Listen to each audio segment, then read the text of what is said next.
New at 6, in the heart of William and Mary's campus in Williamsburg, you will find a memorial to the enslaved people who helped build the campus and bolster its economy. It's part of how the college is bringing its hidden history into the light.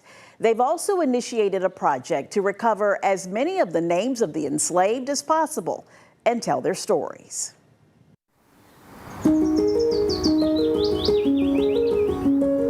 The black bricks are in a configuration that's kind of reminiscent of a West African weaving pattern, but it was also a place of community building, right? Because the enslaver typically wasn't going to come and hang out with you while you were cooking and cleaning and all of that. So it was a place where they could come together as a community. Standing 20 feet tall, 16 feet wide, a tribute to the enslaved on the campus of William and Mary. Part of this institution's genealogy is slavery. Granite blocks building a journey of reconciliation, more than 200, each representing a person, a story, and a name. So this becomes a place of reflection. I think about what were their hopes, what were their dreams. Certainly, what did they see day to day, the day-to-day life, what did they experience on this particular place, in this spot.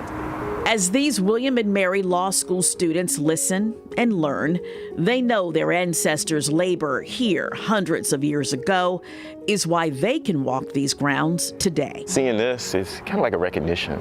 Sometimes black students can feel a little invisible on campus, and stuff like this, you know, it addresses it. Like, okay, you're not alone, you know, there are people here before you that built this campus, so don't worry, of course you belong. There's a group of people who are brought to the college to work on campus. Some of them are invalid, some of them are older, they cannot be sold. Amongst those people is Lemon. So Lemon is listed right there on the 1780 list.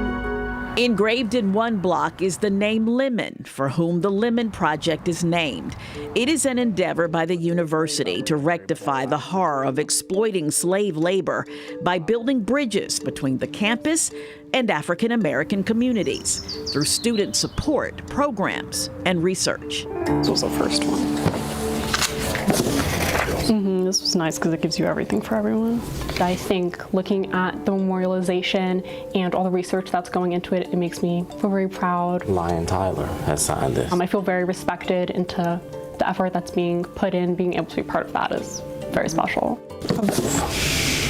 So they dig in special collections, tax records, census records, death records, faculty minutes, anywhere they can find a name. These are payroll records. All to weave together the human relationships the enslaved had with each other and the greater campus community. This is their occupation. Lemon was one of 30 of the enslaved brought to the campus to labor in the 1780s, after the university, in debt, sold its Nottoway plantation. He's listed on a medical ledger. Lemon is appearing from 1799 to about 1814. He passes in 1817. And so again, we've expanded the narrative of his life, again, wanting to learn more about the stories. We don't know what he's experiencing, but we do know that the college purchased a coffin for him.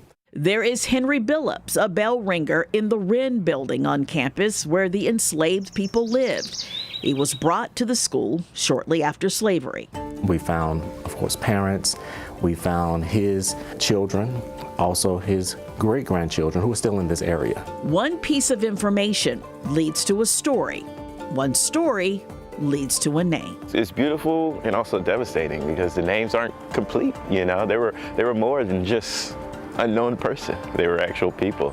But I think that's a powerful point that they weren't even given that.